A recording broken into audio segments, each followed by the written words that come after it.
Welcome back to Gaelic Games Fan TV. I'm joined here by Seamus Brady from On Clithe. We are here to review all the weekend's club championship action from Gaelic football and hurling in detail. We're going to be looking at the Kerry Club Championship. We're going to be looking at a couple of games there. Obviously, big win for Dingle versus Dr. Crokes. East Kerry obviously starting off their campaign with a win without the Cliffords in their team as well. And we'll just be briefly running through some results from Mayo. We'll obviously be looking ahead to the Dublin Club Championship next weekend. Obviously, quarterfinals taking place, some big matches on show. Kilmacud Crokes going up against Ballymun-Kickums. We'll review some of the action from hurling as well. Obviously, the Dublin Hurling Championship games at the weekend. Certainly some interesting ones to run through. And plenty of talking points. Glen Rovers relegated from the Cork Hurling Championship as well. 97 years in the Senior Cork Hurling Championship comes to an end for them. And some cracking games in Tipperary as well. So I suppose, first of all, Seamus, how is life with yourself? And as we were talking off air there, like there's so much going on with club championships. It's very, very hard to keep up with all of it. But how's yourself anyway? Yeah, doing good, Aaron. Thanks for having me on again. You're right. There's so much going on. It's hard to keep a finger on the pulse and know what to cover and everything like that. But I feel like we've got a good program ahead of us now. Obviously, like the big shock obviously is Glen Rovers getting relegated. I mean, you would have got good money for betting on that a couple of years ago. So like that's obviously one to dive into. The quarterfinals is gonna be a cracking weekend of action. Like you're looking at like particularly Kilmacud Ballymun is just like that's a dream match up there. And like there's stars all over the field. Dingle as well, looking like, in my opinion, the best team in Kerry again. Like I said it last year, I fully believe that Dingle were the best club team in Kerry last season. I didn't really like the Cairns were the team that went through, even though I thought Dingle were so unlucky to not beat East Kerry, that Harlem Globetrotters East Kerry team. But yeah, so looking forward to getting into it. Yeah, and I suppose the thing about Dingle is that they don't necessarily have to beat them this time around. They just have to hope that no one else beats them, because obviously they did win the club football championship and they did start off with a win versus Dr. Crokes as well. But when you were even mentioning there about Glen Rovers getting relegated, obviously 97 years in the Premier Cork Senior Hurling Championship. Like when you look at it, when you look across club championships in the last couple of years, we've had a few big teams, big clubs getting relegated from their senior championship. It does seem to be a bit of a common trend. Like when you look at Austin Stacks, obviously relegated from Kerry last year. St. Vincent's obviously went down to Senior 2 here in Dublin. You're having, multiple scenarios, like even Strokestown, who won the Roscommon Football Championship last year. They're in a relegation playoff now to stay up in Roscommon this year. So, like, it does go to show, like, how cutthroat these club championships are. Like, you could be having the best of years one year, and the next year you're right down in a relegation dogfight. And I think, like, from an outsider, that's what makes it so fascinating and so interesting. Oh, without doubt. It's like there's dynasties, but then when they fall, they really fall quickly. And I feel like the club championship, because it's clubs and because it is a bit smaller, in the general sense, there are super clubs now popping up around the country and that probably will not move for a long time, like your Kilmacud Crokes, etc. But pretty much everybody else has their golden generations and then they fall off. And that just kind of is how it tends to go. So you're looking at like even down through the years, like Corofin, were probably the best club football team I've ever seen anyway. And now they've failed to get out of Galway for the last couple of years. So it's like it's remarkable that how much it can just turn really quickly. And a lot of teams have been like that. I mean, you're mentioning the Vincent one was a shocking one when they went down, but they've bounced back. They've got, they're into the Dublin quarterfinals now next weekend. And they're having a great season back in Senior 1. And obviously with Glen Rovers, this is just the latest chapter. This is the latest big dog to go down. And what the biggest thing is that even speaking to people in Cork, there seemed to be a really negative atmosphere around Glen Rovers. Like there seemed to be a really kind of, something wasn't right there. Even before this relegation, like something was really off. And I feel like that's a deeper issue there. I feel like with the players and with everything, obviously results on the pitch have not gone well, but whatever's surrounding in the atmosphere, they need to look into that more, because if that toxic atmosphere continues, they won't just bounce back. Because when Vincent's got relegated, look, they got relegated. It was a really tough one. but they didn't get relegated while having a really bad atmosphere around the team. And they were able then to bounce back because they were transitioning. The likes of Dermot Connolly's, etc., had moved out of the team. Now they were bringing in the young lads into the side. Like, they were starting to be more reliant on the Sean Lowrys, etc. And now they bounced back up to senior one, and they still are carrying that momentum with them, and they back themselves because of the history that they have. And now they're into the quarterfinals. And I feel like if Glen Rovers don't lose whatever's gone on there, I feel like it will be very difficult for them to bounce back next year too.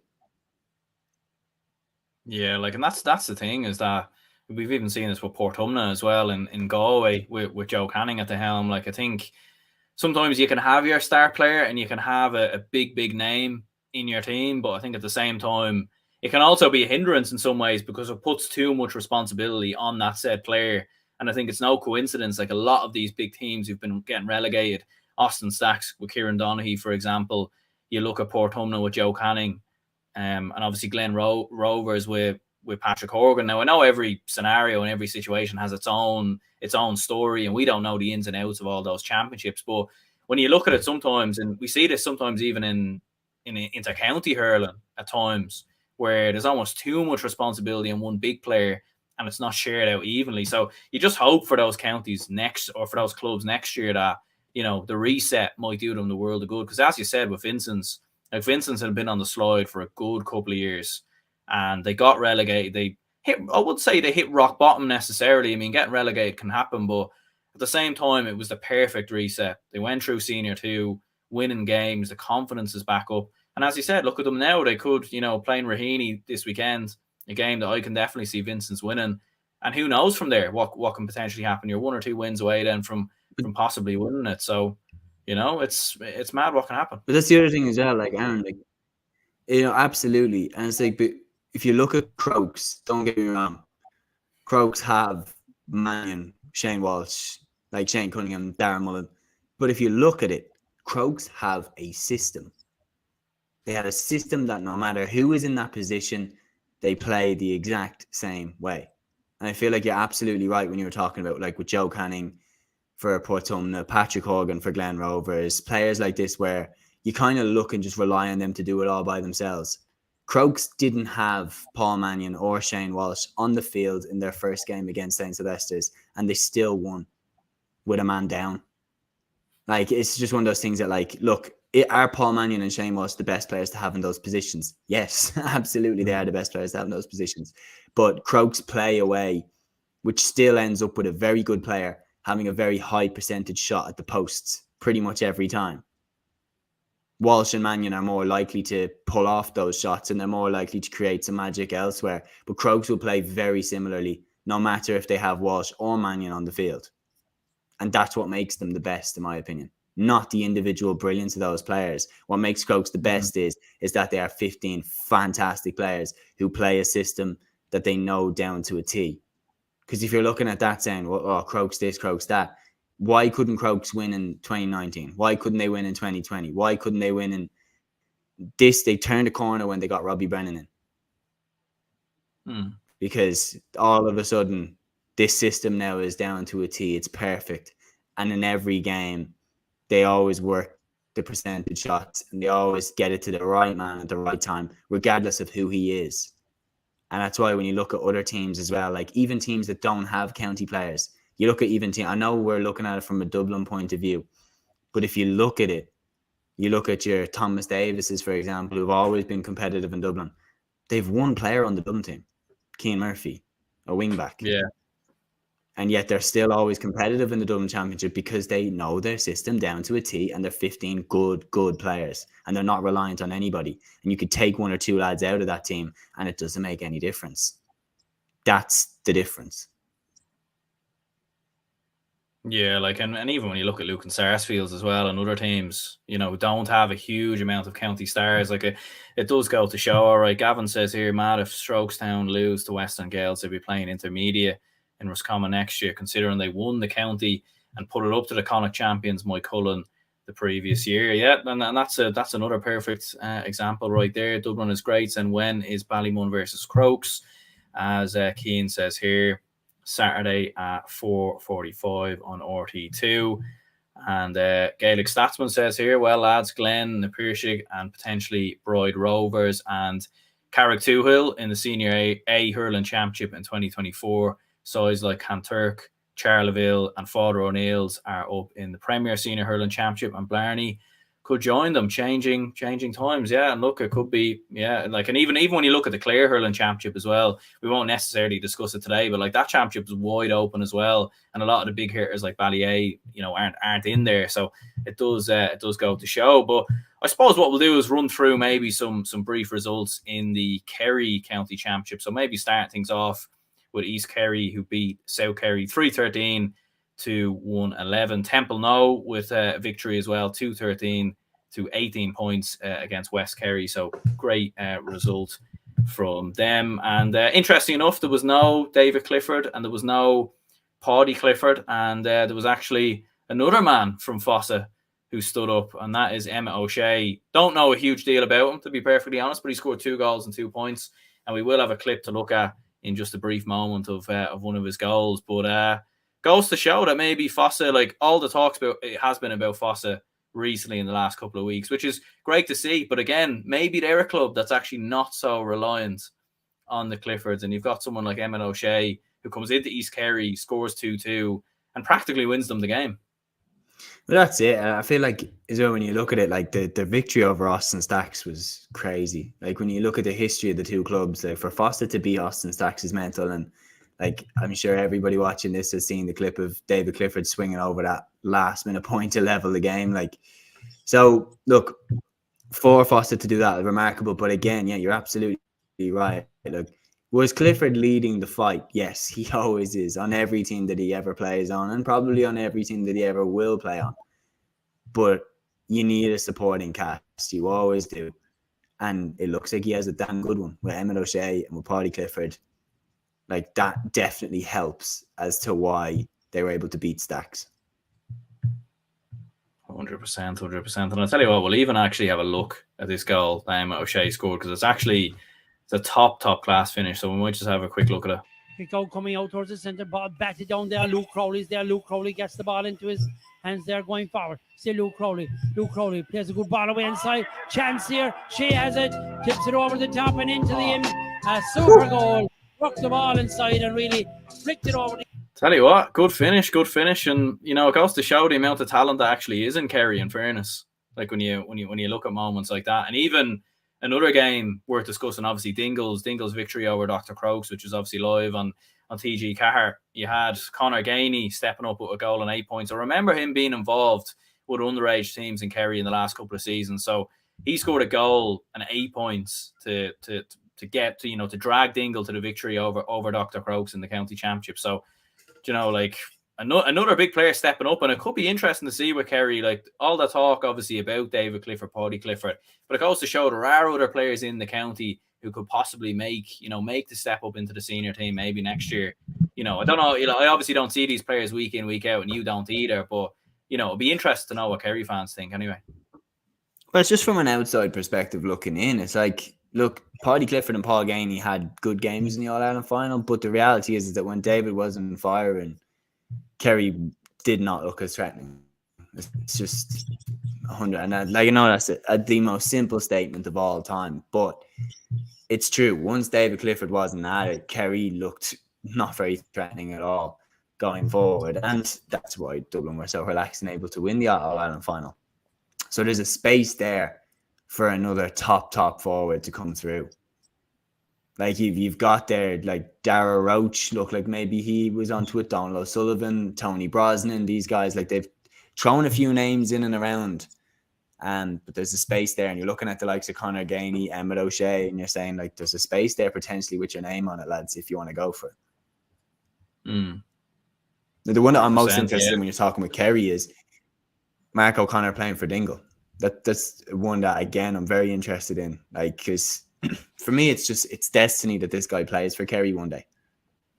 But like it's very interesting to see him come back for Dingle and see how on the pace he is. And he looked pretty good when he came back. Yeah, absolutely. And just running through some of the results in general. So Dingle 113, Crokes 14 points in the Gale, 311. St. Brendan's Board 5 points. So good victories for them. And in Group 3, it was Mid Kerry 311, Spa 14 points.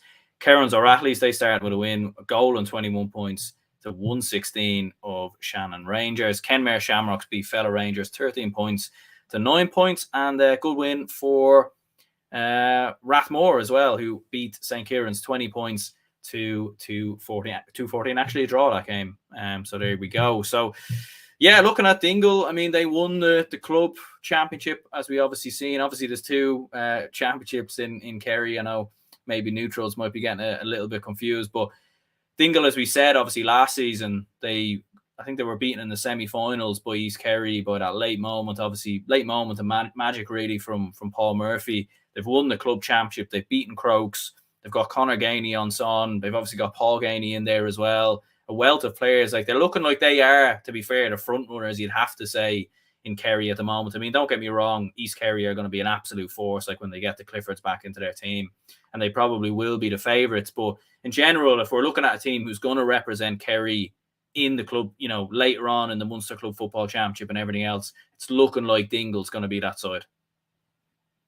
Yeah. And it should have been last year. You've got Cairns going through as the representatives for Kerry, as the Kerry champions, and they were beaten 3 times in the Kerry County Championship. Like, how can you say that that's your best team? And look, don't get me wrong. I'm not from Kerry. I'm an outsider looking in at the championship. But if you're saying that you're champions in a pretty much a knockout championship, like, I know that there's group stages and everything, but if you're saying your champions got beaten 3 times, how are they the best team? And if they didn't even make like the last 2, if they didn't make the final, how are they your champions?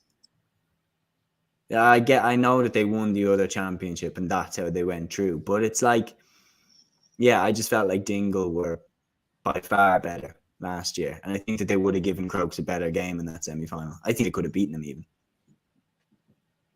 Yeah, absolutely. Yeah, no, like, and I mean, look, it was touch and go, wasn't it, in that game? Like, a couple more minutes, you know, Dingle looked like, I remember watching it and thinking Dingle were moments away from getting the victory against East Kerry. But East Kerry, I suppose, with clutch players like Paul Murphy, David Clifford, these lads who obviously done it, you know, in the big games time and time again. You know, that was probably the difference.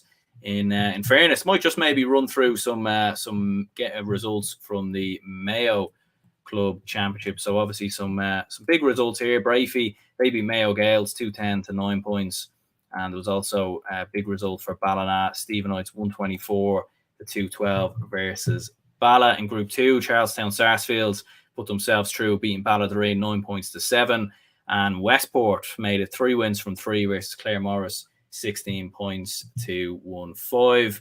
Belmullet got a big win versus the Neil 313 to 7 points, and Ballintubber also progressed as well. They beat Gary Moore 8 points to 6.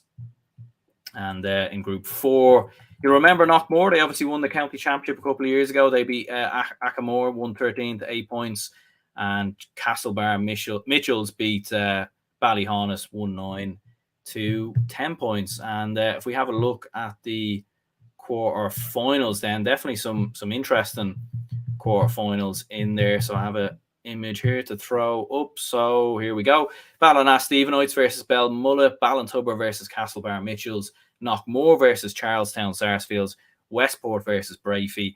Obviously, those games will be in a couple, I think, 2 weeks' time. They obviously won't be next weekend, but generally speaking, looking at that from yourself, I mean, you've got Brafey and Westport both in the quarterfinals, 2 big sides. Obviously, Westport won the championship last season. Brafey have been thereabouts in the last couple of years as well. So looking at that, I mean, that's going to be a mouth-watering game when it comes around. Definitely, you'd have to imagine RT, TG Carr are going to pick that one up.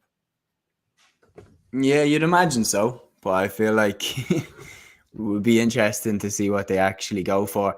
You'd imagine Westport obviously is the one to look at, like defending champions, and Brafey on the other hand, you've got the O'Shea's there and the big names that they have in their team, and obviously the attention that the O'Shea's will bring to that game will be worth it. And then on the Westport side, you've got the likes of Lee Keegan, Fionn McDonough, Owen McLaughlin. Like, it's a mouth-watering clash between those sides. And Westport look like they're a team that could absolutely establish a bit of a period of dominance, to be honest, in the Mayo Championship. Absolutely, yeah. Because like, I know Knockmore won back-to-back titles, but when you look at the players that Westport have, obviously Lee Keegan, Owen McLaughlin, Fionn McDonough, you've got Mark Moran, who obviously can't get on the Mayo panel anymore, but he's still kicking it for Westport at the moment. So like, you have a wealth of options, wealth of players there. Whereas like, you look around the championship, we've got a couple of players sprinkled, obviously in Brafey. Maybe you could say the O'Sheas are getting older. Knockmore have got a couple of good young players, but you know, Westport could easily go back to back and possibly kick on from there.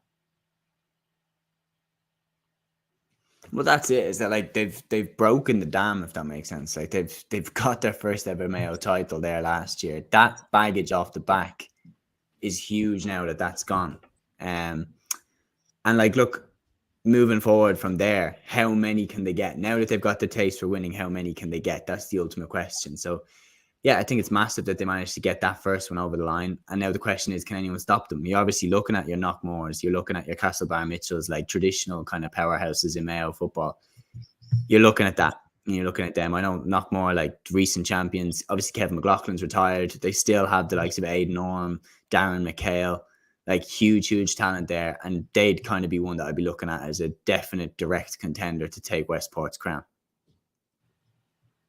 Absolutely. I tell you what, we've had a bit of breaking news that's happened during this stream, and this was a comment here from Keane, who says Loud players called to a surprise meeting tonight and told that Mickey Hart will be stepping down as manager. It's strongly rumoured Hart is bound for Derry. Now, when that comment came in, I straight away I was thinking surely not, but I actually had a look on Twitter, and there's Cahar O'Kane, who's fairly reliable in fairness, and he's put up a tweet saying that Loud players were called to a surprise meeting tonight and told that Mickey Hart will step down as manager, confirmed by Cavian Riley. It is strongly rumoured that Hart is bound for Derry. Jesus. That's what do you think of that? That's a bit mental, isn't it? Definitely didn't see that coming. I mean, if Mickey Hart ends up managing Derry, like the rivalry between Derry and Tyrone, if Mickey Hart, I'll be stunned if he ends up managing Derry. Like that would be mental. That would be like a Cork man managing Kerry, or a Kerry man managing Cork. I can't see it. Like, yeah, like I don't know. Like, I suppose it's looking like it's 100% confirmed that he's left Loud. Maybe the rumors are just that he's going to Derry and people are just jumping on that. I don't really know, but well, it lines up, doesn't it? To be fair, at the same time though, like when you look at it from Mickey Hart's perspective, like, don't get me wrong, I know he's a legend in Tyrone. I know he's obviously, he's won 3 All-Irelands there, and he's done, he's a Tyrone legend, absolutely no question about it. I think it goes without saying that he didn't want to leave Tyrone. I think that's fair, because he wouldn't have gone to Loud if he could have been, if he could have stayed on at Tyrone. So he's gone to Loud obviously for a couple of years. Maybe the Derry position pops up. He looks at it and thinks, well, I've got a team there that I know I can win Ulster titles, and he might just be the final piece in the puzzle to land Derry an All-Ireland title. And he probably looks at it in terms of his managerial career and thinks, do you know what? This could be one last hurrah, one last push, 2-3 years with this prime Derry side.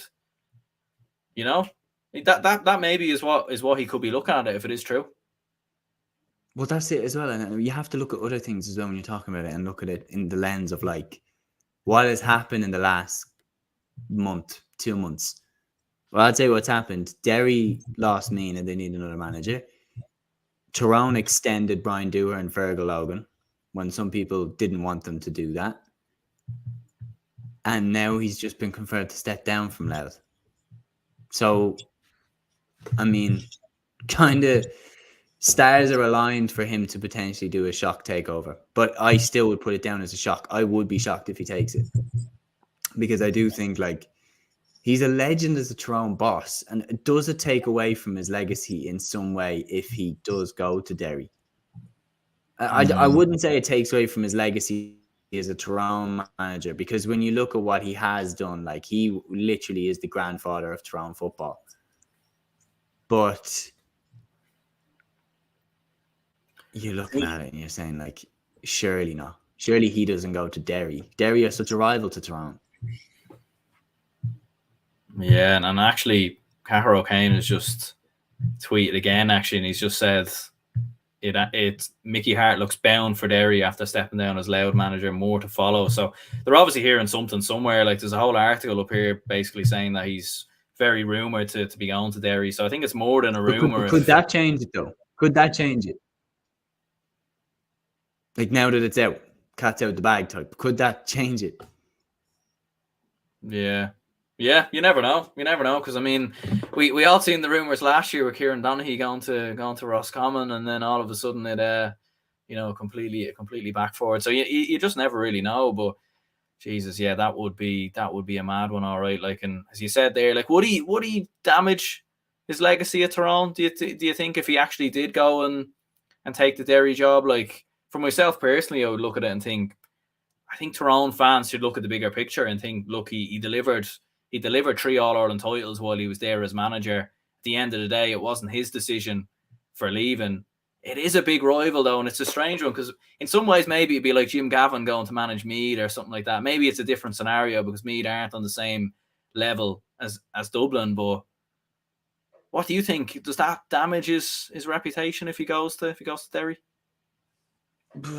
Like, I wouldn't say damage his reputation. He'll always be a god in Tyrone. Like, he just always will. If you watch, like, there's documentaries that you can watch on Mickey Hart with Tyrone. Like, there's one on that Tyrone crop of lads that came through minors together, under 21s together, like your Brian McGuigans and your Conor Gormleys and all these lads that came through together. And Mickey Hart was like basically a second father to all those players. Like, he changed Tyrone football forever. Like, he literally is the reason why you always look at Tyrone as All-Ireland contenders. Mickey Hart is the guy who made them believe in themselves like that. He's changed that county forever. But to go to Derry, like, I wouldn't say it would hurt. Like, no, sorry, I wouldn't say it would ruin his reputation, but God, it would hurt for Tyrone. To see him in the Ulster Championship, and they'd have to play against each other in the league as well, and to see him putting on a Derry half zip or a Derry cap. Yeah. Could it be possible that he's going back to Tyrone in any capacity? Like, would Dewar and Logan want him back? Yeah. You're looking at it as well. I get your point about the Louth players. He's probably looking at it saying here, like, if I can take Louth to nearly promoted to Division 1 and a Leinster final, imagine what I could do with Derry. Back-to-back Ulster champions and just about fell short in the semi-final.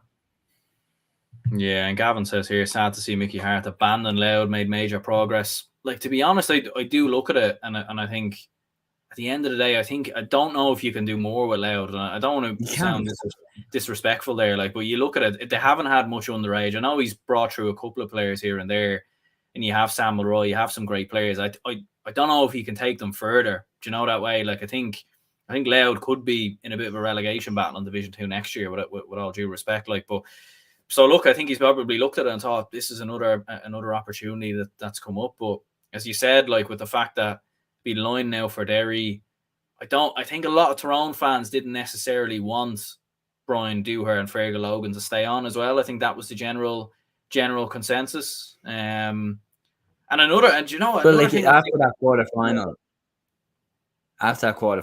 they're miles off. Yeah. What's Kieran Meena thinking of this? I thought they would have kept him on. I don't know. I really don't know. I thought Malachy O'Rourke would have been nailed on for the job, to be honest. Yeah, I thought he would have been as well. I thought he definitely would have been in the conversation. Even Mickey Graham, I thought maybe would have been in there. But I thought after, you know, everything that happened, obviously with Gallagher and Kieran Meena stepping in and obviously doing the business, dragging them on to get to an All-Ireland semi-final, the performance against Kerry, I thought that was good enough to at least keep him on. But there we go. Maybe he doesn't want to be kept on. Gaelic Statsman says shock in regards to the Derry Loud confirmed for Division 3 now, along with Fermanagh. There we go. It's done. It's over. Loud are gone. Don't even play the division anymore. Yeah. Donegal confirmed to go up now that they got Jimmy McGuinness and who else? Yeah, Jim McGuinness versus Mickey Hart and Ulster. That's a matchup that I thought that was long gone, but there we go. That is class, isn't it? That's just his class. Yeah. I imagine as well. Just how is your mindset going into that game?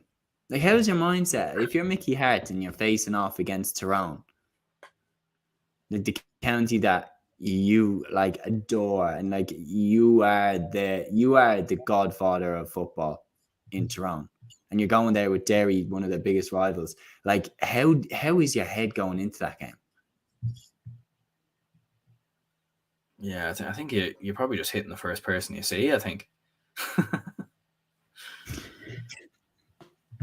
You know what I mean? I think you're just throwing out the biggest hit, stamp authority. I think that would be a real, like scrap of the sidelines type thing. Definitely probably wouldn't be. The only thing I can compare it to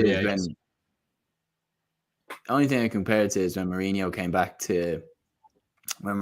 back to either back to Stamford Bridge as Manchester United boss or back to the Nou Camp as Real Madrid boss, having learned his coaching badges at Barcelona. Yeah, and then proceeded to dance. Proceeded to celebrate, Yeah. Who knows? Could we see Mickey Hart do that maybe? And stand in front of the Tyrone fans giving him out? I don't think so. So I don't think his beef is with Tyrone. And look, a lot of people as well kind of leveled that thing at Dooher and Logan, like saying that they only won the All Ireland because it was a Mickey Hart team. And like you're looking at them saying, well, in the 2 years since, they've barely won a game in the championship. So you are looking at it thinking, should they have got Mickey Hart back in, or should they have kept Mickey Hart? And I don't know. And like, if he goes to Derry, they may regret bringing back Logan and Dooher, in my opinion. Yeah. Look, it's interesting. All right, would Tyrone have won the All Ireland if they kept Mickey Hart? I'm not sure, but maybe they would have. Who knows? But look, it's all hearsay, and look, we'll certainly discuss it in more detail when it does get confirmed. Bringing it back to the club championship action and looking ahead to this weekend, we've got Dublin quarterfinals to look at. The Dublin Senior Football Championship quarterfinals. You'll see them on screen there, live on RTE on Saturday as well. Their first games that they're showing. I think they're just showing the first game, actually, Crokes and Ballymun-Kickham's. I don't think they're showing the game after. But it is Kilmacud Crokes versus Ballymun-Kickham's, Ballybowden St. Enda's versus Castleknock, St. Jude's versus Coola, and Raheny versus St. Vincent. So, Kilmacud Crokes versus Ballymun, that's going to be an absolute cracker of a game when you think of the players that are going to be on show. I mean, you're going to have Shane Walsh and Paul Mannion on one side, James McCarthy, Dean Rock. Obviously, Paddy Small's injured, so he won't be featuring. But you're going to have two absolute titans going up against each other. And look, Kilmacud Crokes will be massive favourites, you'd imagine. Yeah, I mean, like Crokes are favourites from the get-go for the championship, in my opinion. Like they just have a ridiculous panel, and they're all Ireland club champions. And look, in every game that Crokes played, it's the way that they won games last season. And like when they got out of Dublin, do you remember how they beat Port Arlington? Do you remember how they beat the Downs? Like, where they just did not let them have the ball. They literally just Port Arlington, I think it was, didn't get a point from playing the first half against Kilmacud. It was like I know it's kind of outlandish to use like other sports as a metaphor, but it would be like how kind of Khabib was as a champion in the UFC, like that. You just absolutely bully them. You don't let them have a chance at all. You're playing my game now. Crokes really do. And they have this real aura about them that you're waiting for the punch. Do you know what I mean? You're waiting for the punch. Because I was doing a bit of work with Dublin and we were at the game for Kilmacud Crokes versus Skerries. And I was saying, do you know what they remind me of as well? I know fighting metaphors are a bit mad. But I said they remind me a lot of like Deontay Wilder in the sense that like they can be losing for ages, but you just know it's coming. Like it's coming. They're gonna get you eventually. And then I kind of vocalized it, and I said it to the people who are sitting beside me. I said that they just remind me of that. And I think 5 minutes later, Hugh Kenny got the goal, and we were like, there it is. There's the punch. Like there's the killer instinct that they have. You look for 1 second, they'll punish you, and they always find a way to win. And it's one of those things that like I just can't see how they'd be beaten. Yeah, and so Ballymun also. Here's the other thing: Ballymun have the potential to beat Crokes. I think they do. They have the potential to do it. They have the players to do it. Paddy Small being gone is a huge blow. It's a huge blow.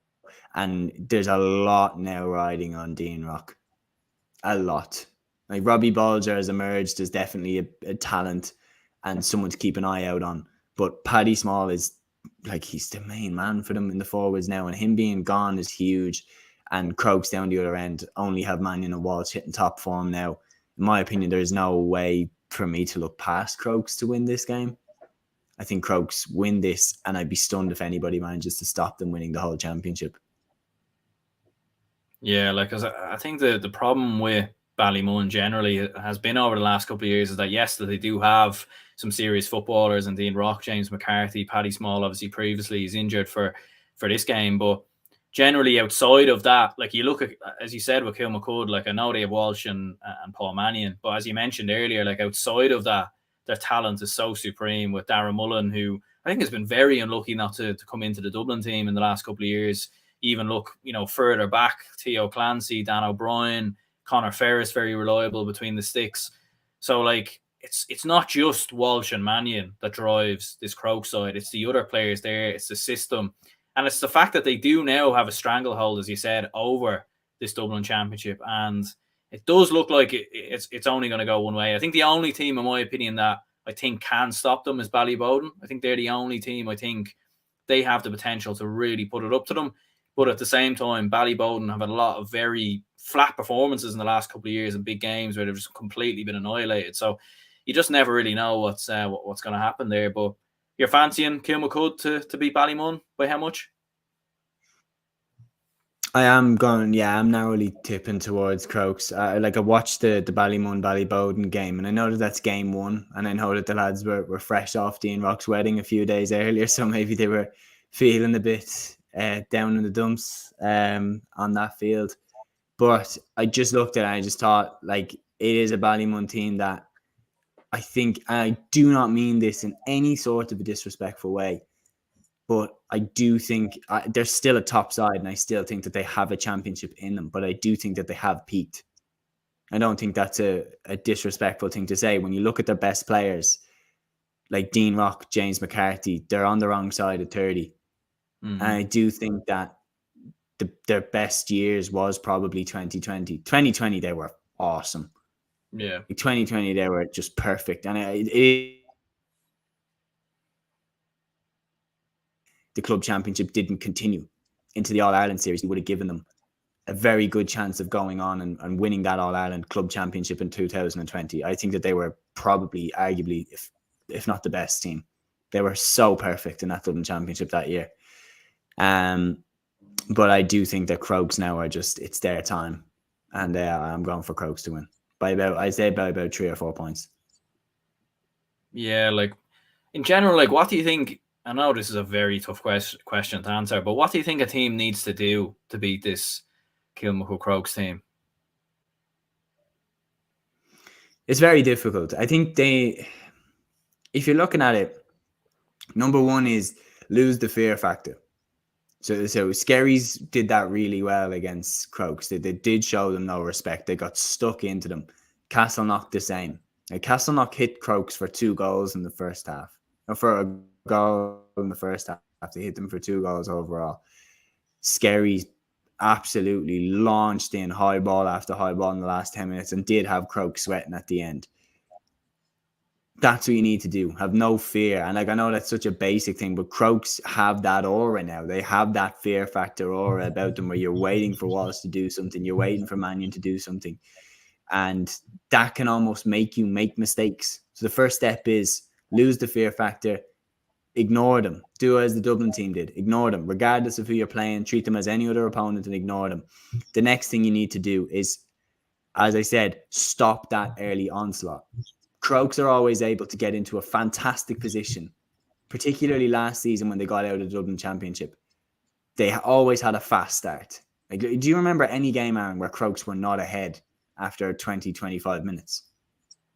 I know that there's different games in the championship this year where they weren't ahead after 20, 25 minutes, and they are looking a bit different this year, but definitely do not let Crokes be 4 or 5 points up at any stage, because if you do, you've already lost. You're not coming back from that.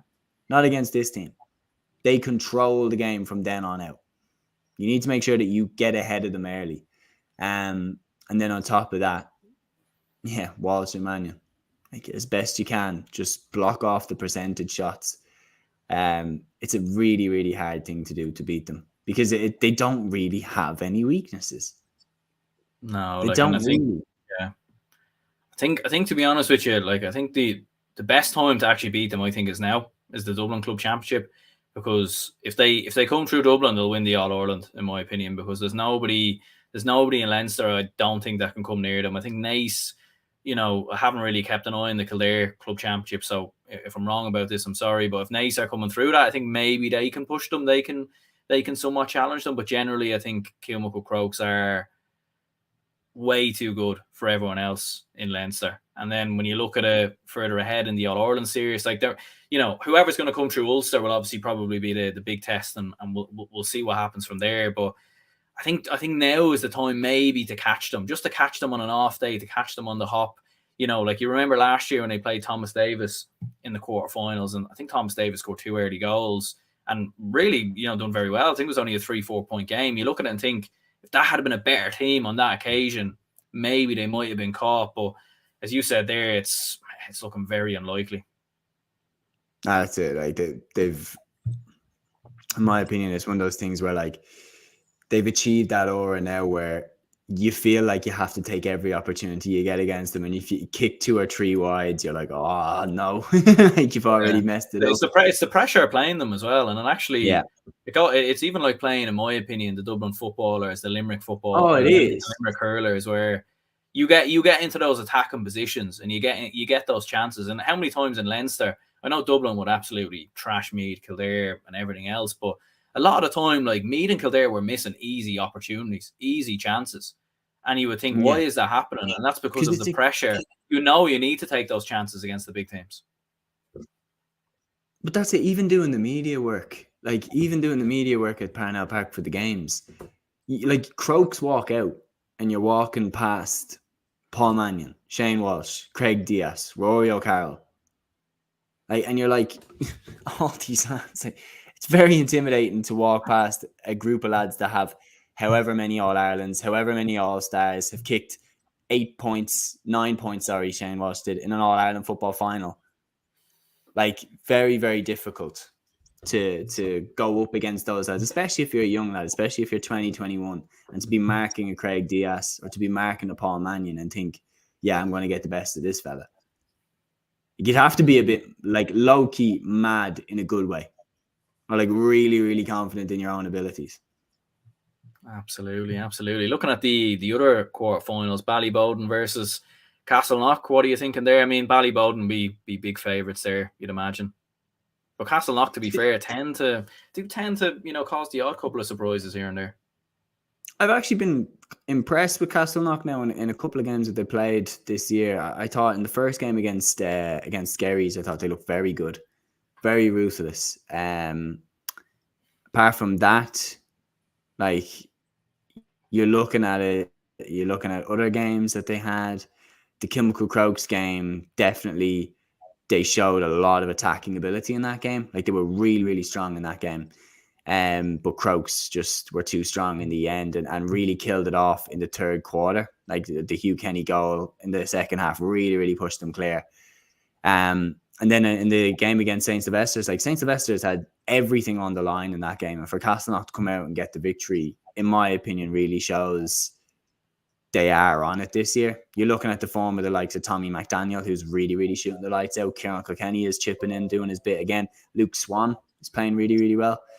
I think they're moving nicely. I wouldn't write Castleknock off at all. I do mean this. I'd be less surprised if Castleknock beat Bowden than I would be if Ballymun beat Crokes. I don't mean that as a disrespect to Ballymun. I mean it as a praise and a compliment to Castleknock. I think Castleknock are really, really tidy this year. Brian Farrell in there as head coach seems to be a pretty smart man. Like he was a good footballer with Meath. And he's put together a really nice structure to this Castleknock team where it all seems to fit quite well together. Senan Forker at wing forward has really impressed me as well. Big, tall fella. Seems to get his hands on an awful lot of ball. Midfield as well, Kevin Stevenson, very, very strong.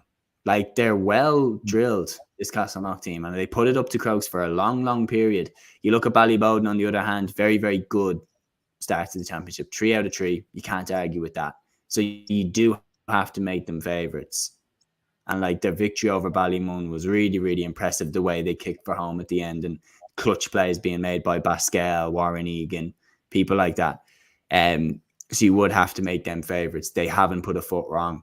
But I also do give Castleknock a good shot at upsetting them. Yeah, no, they definitely do. Like, and I think it will be a very I think all 4 games will be, hopefully quite even anyway. I mean, Crokes might pull away from Ballymun towards the end, but hopefully they will be fairly competitive and entertaining. Make no mistake about that.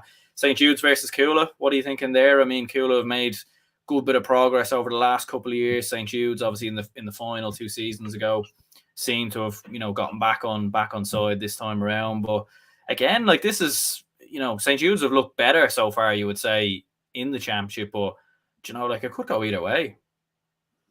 It could, but I will lean towards Jude's on this. I've been really, really impressed with Jude's. The way they just dismantled Nafina in the first game was just hugely impressive. And then to put 4 goals past St. Vincent's in the second game. They didn't beat Whitehall by as much, but they already knew that they were going through. So they didn't really need to do too much in that game. Getting the win is fine in that scenario. They've got Kev Mack, they've got Liam Connaughton, who's looking hugely impressive. They've got the likes of Pat Spillane still kicking about. Like, Jude's are a real threat to this championship, and like, I actually would put them as a dark horse to go and win it again. The fact that they haven't won it yet is absolutely insane when you look at the teams that they've had down through the years. But yeah, I would be tipping Jude's to narrowly take this, even though Coola have some cracking players. Like, you don't even need me to go through them. O'Coffey Byrne at midfield, O'Callaghan, Fitzsimons. Like, they don't need any introduction, but I still would lean to Jude's. Yeah, I think so as well. Like, I think Coola have made great progress in the last couple of seasons, but as you said, like, when Jude's are on it, they're a very, very good side. And they were, we remember that game against Kilmacud Crokes 2 years ago. They actually pushed them quite close, in fairness as well. Raheny versus Vincent's. I mean, Raheny have looked very good. I mean, that 7 goal spree they put out the last day, and obviously Vincent's coming up from Senior 2 last year. So, like, St. Vincent's might maybe be slight favourites, but Raheny have looked very, very good so far this year. They have, and they've had a nice balance to them. The only issue, obviously, is Brian Howard's fitness. Like, how much, like, it doesn't look like he'll be able to play a part. Like, I seen him come out of Parnell Park there, like, in the boot. So don't think he'll be playing much of a part in the rest of the championship. So how much further can they go without him? Obviously, the key is Brian Fenton. Like, any team that has Brian Fenton in the country always has a chance. But it's what can they do around that? They've got cracking players like Sean McMahon, Keane Ivers, really, really good players. But I would actually lean towards Vincent's. Like, Vincent's really showed that dog that, in the last few minutes against Nafina, they were not going to lose that game. And like, you look, that was the Vincents of old. That was the Vincents that won all those titles in the 2010s. Like, that was just pure determination. I think Dara Cummins coming in at centre half back from Sligo, he's a cracking player. Like, he's a really, really good player at 6 there for St. Vincent's. Going forward, Mossy Quinn still doing the business. Cian Dunn has emerged as a really, really, good scoring outlet for St. Vincent's, and Sean Lowry is always capable of hitting the back of the net pretty much at any moment. So I do expect Vincent's to win, because I just think Vincent's, they have that confidence. Like, they're here now. They're at the quarterfinal stage. And as you were saying, they have a potential route to the final now. I think they're going to stick their chests out and be a lot more confident, and I can see them getting over the line in this game. Yeah, I think so. I think so as well. In fairness, they've looked very, very good. I've been really, really impressed with them so far. So I fancy them to nick it ever so slightly. Might just briefly have a look at the Tyrone Senior Football Championship, which is starting this weekend. And as we know, in Tyrone, it's straight knockout. There's no second chances here. It's probably one of the most crazy, mental, competitive championships there is. There's been 10 different winners, I think, in the last 10 years, which is mental. So you look at some of the games on there. You've got Eden Cork against Carrickmore, Loch McCrory versus Tralee. You've got Eglish versus Dungannon, Galbally versus Dromore, Moortown versus Dunamore, Errigal Kieran versus Killyclogger, Omagh versus Arbroath, and Greencastle versus Coal Island. I mean, I'm not even going to ask you to predict any of those games, because, you know, like, anything you're thinking of, just predict the opposite, because that's usually yeah, that's usually what happens in the Tyrone Senior Football Championship. But maybe what I will ask you is the Tyrone Senior Football Championship the most competitive in the country? And you know what? And I was seeing on Twitter, and even a friend of the channel, or obviously Commons post quite a lot, Porrick Farrelly, was tweeting saying, you know, it's unfair that the Tyrone Senior Football Championship is, you know, a knockout game and everything else, you know, that teams get knocked out. But what do you think? Is it unfair, maybe, that straight knockout, and, you know, teams only get one chance? Like, unfair is kind of harsh to put it, because they're all in that. So they're all in the same boat, yeah. Who is it unfair on? They're all in the same boat here in this situation. I feel like, look, if you're saying, is it the most competitive? Yes, that's not opinion based. That's kind of fact based. Like, if you look at it, no team has gone back to back in Tyrone since 2005 when Carrickmore did it. Since 2006, there has been a new champion every single year. That's nuts. Like, that is mental. Yeah. So, like, and Errigal Kieran looked the most likely, in my opinion. I know it's recency bias, but they probably looked the most likely to be able to establish a bit of a dynasty, because of the fact that the Canavans are really only at the start of their road. Yeah. And you got Peter Hart is still there, and then players like that around the squad. So you're looking at that thinking, this could potentially be, you know, something here. But Tommy Canavan as well, another one. Like, another cracking player there that they have. But you're also looking at, like, Killyclogher there, first team that they're going to come up against. Like, that's Tiernan McCann country. Like, that's Mark Bradley country. Like, that will be no easy game at all if Killyclogher have everybody out on the field. Coal Island as well, like Michael McKernan, Paddy Hampsey. Like, it's a hell of a competitive championship, and I'd be very impressed if Errigal Kieran are able to go back to back, because nobody been able to do it. Yeah, like, it's going to be wide open. I mean, Tralee have always been a team I've been impressed with. I think Matty Donnelly, though, I did see he suffered a long-term injury. Yeah. I think he might have tore his ACL. So obviously not having him is going to be huge. But yeah, like, you couldn't call it. But maybe if you, in previous years, I think when I've had Matthew and yourself on here, we've gone, you know, I'll pick a team randomly, and if they do it, they do it. So, but yeah, that's generally whatever way you approach it, because I think even the experts in Tyrone, I'd say, would find it hard to call. But we'll run through some of the weekend's hurling action maybe before we finish up. So there was some big results, obviously, in the Dublin Hurling Championship at the weekend. We'll run through them here. So big result for Kilmacud Crokes beating Coola. St. Bridget's and Whitehall both finishing level there. Ballyboden St. Enda's beaten by Nafina, and St. Vincent's with a big result there versus Fogs. And that's obviously set up the quarterfinals of Kilmacud Crokes versus Nafina, Ballyboden St. Enda's versus Coola, as St. Vincent's and Lucan Sarsfields go straight through to the semi-finals. Like, you're looking at it and thinking, some big hitters in the quarterfinals there. Like, you would have probably expected, like, before a ball was pucked, for the likes of Kilmacud Crokes, Nafina to win their groups, Coola maybe as well. Like, you look at that, and when I first seen it, I thought it was a semi-final draw, I'll be honest with you, but it is a quarter-final draw. So, I mean, they're going to be two mouth-watering games when they come around. I mean, like, all you need to do is point out the fact that Kilmacud Crokes and Nafina has been the Dublin hurling final for the past 2 seasons, and now they're facing each other in the quarterfinal. That's going to be one hell of a game, because for Nafina, I mean, revenge tastes sweet, right? I mean, what a chance this is to knock Kilmacud Crokes out of the championship, and they will revel at it. And like, look, Donald Burke always in good form. Shane Barrett is in great form. AJ Murphy's in great form. Like, it's there for them. I think they can do it. Kilmacud Crokes look very impressive against Coola. You can't ignore that. You know, to put 223 in them was hugely impressive. But Nafina, I think, like, the way that they beat Ballybowden was very impressive too. And so, like, I think it's teed up potentially for Nafina to get a bit of revenge there. Coola and Ballybowden St. End is going to be a cracking game as well. Like, I can't wait for that, because Coola looked really impressive against my club, Whitehall Columkill. Like, they looked like they were able to fire over points from pretty much any angle of the field. And then that game, they just flattered to deceive. Ballybowden St. Enders, on the other hand, like, they've a hell of amount of experience. They still have the likes of Paul Ryan in the team, Shane Dirk, and like people like that played for Dublin in the 2000s. Like, they're still going strong.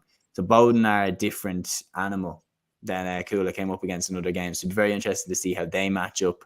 Obviously, like, a lot of those Bowden lads would have been beaten by Coola when Coola went on to establish their spell of dominance in the Dublin Hurling Championship. So there's a rivalry there for itself. As for the Lucan and Vincents, I'd be hugely impressed with them. Like, Lucan especially, like, you look at, you know, the way that Paul Crummey's performing, the way that John Bellew is performing, like, they're big players, like Charlie Kerr in the forwards.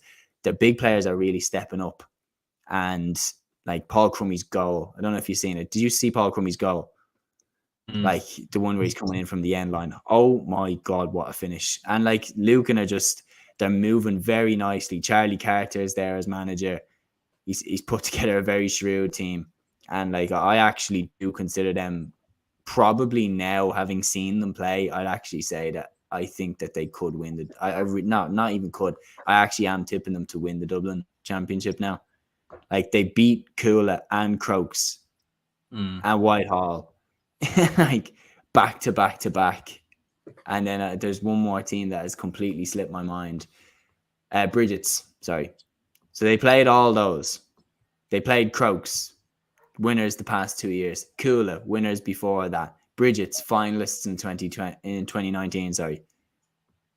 And Whitehall, who are like a really strong team with the likes of Owen O'Donnell, Dara Gray. They played all them back to back to back to back, beat them all. Like, they're definitely the team in the best of form. Vincent's looked hugely impressive as well against Fogs. I was down in O'Toole Park watching the game. Yeah, very, very impressive. Like, the goals that they picked off were kind of the icing on the cake, but they were so strong around the middle. Like, Rian McBride, Connor Burke, like, they were absolutely fabulous in that game. And then John Helton literally hit over every single free, every single shot he got at the post, he nailed it. Absolutely, yeah. No, like, I mean, look, I think Luke and Sarsfields are serious contenders, and as you said, like, the fact they've come through and done what they've done, and they've done it in a very impressive fashion as well. In fairness, I do feel like Nafina have it in them, and I feel like last year they started quite slow in the championship, and I feel like the way, obviously, the Dublin Hurling Championship is structured now, it's a little bit different. I think it's, you know, just get through your group. You're going to have a couple of games, and then it's all about peaking, really, when it comes to these moments. And I just feel like Nafina, with the players that they have, in your Donald Burks, in your Connor Burks, like, this is the time now for them really to stand up and make it count.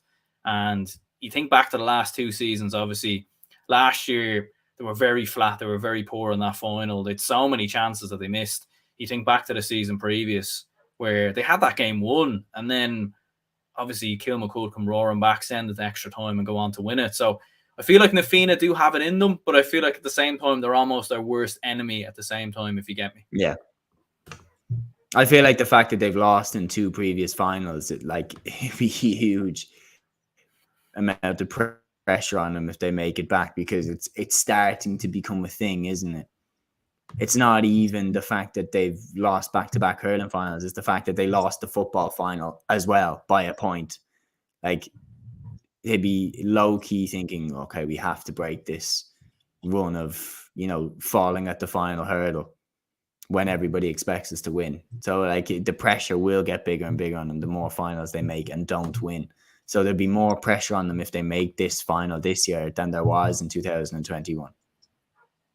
100%. Yeah, like, and it's one of those things, I suppose, when you look. I do agree with you, though. By the way, I agree that they have it in them. I think they can absolutely win it. There we go. I suppose just looking at the Tipperary quarterfinals very, very briefly. So we wins for Turles Sarsfields, Lockmore Castellini, Tumavara and Killadangan. So big results for them. And the semi-finals be Turles Sarsfields versus Lockmore Castellini and Tumavara versus Killadangan. I seen John McGrath was doing the business once again for there for Lockmore Castellini. So great to see he's still going at it. I suppose before we finish up, we did have a question here that I said I'd wait till last from Sean Byrne. It says, who do you think will win the All-Ireland Club Championship? I think you might have alluded to it earlier, but you're going with Crokes? Yeah. I'm going Crokes. Who's the closest to stop them, do you think? Ooh. That's a good question. I think it all depends on who comes out of Ulster, in my opinion, because that is one hell of a competitive championship. I'd say dark horses to potentially stop Crokes, Dingle and Ergal Kieran, even if they get out of Tyrone. If they get out of Tyrone, I think Ergal Kieran looked really, really good against the Glen even last time, and we're unlucky to not get over the line there. But yeah, it's probably like it's hard to base it off last season. Mount Ballymoylock are always a threat as well if they get out of Galway. But I will go Crokes. Yeah, I think when I made my All-Ireland Club Championship predictions video a couple of weeks ago, I think I did predict Mount Ballymoylock to win it. I predicted Mike Cullen to win, actually. I think how good they looked last season, obviously at times, and obviously having Peter Cook in there, Desi Keneally, all them lads. I think they have a serious chance. But yeah, again, I think if Kilmacud Crokes get out of Dublin, I think they'll win it. I can't see any of them. I actually think their strongest competition is going to be between now and the end of the Dublin Championship. I don't think they're going to get much tests in Leinster. They're going to cruise through that. We'll see what happens with the semi-final pairing in terms of who they get. Who comes through Cork, Kerry, Ulster, Connacht. Like, they will be tested. Don't get me wrong. There'll be some close games in there. Maybe Watty Graham's Glen will want to right the wrong of last season. And what a story that would be if those two faced off each other again. But yeah, it's very, very, very, very hard to look past Kilmacud Crokes. And we could be looking at a real dominance period where they mightn't just win it this year, but they're not going anywhere anytime soon, realistically. Yeah, no, they're set up for a dynasty now. That is the truth. They are set up for, in my opinion, like a Cara Finn style thing. I think they are. And I'm not even being recency biased. You watch them play.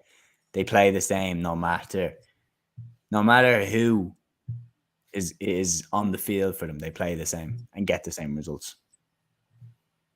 100%. Well, I suppose before we finish up, we might just watch another clip, and I'll tell you what, this is the best goal I think you'll see this weekend. I'm convinced of it. So wait till we see this for an absolute blockbuster of a finish. It was in the Kerry Club Championship as well, from Stephen O'Sullivan, I think it was.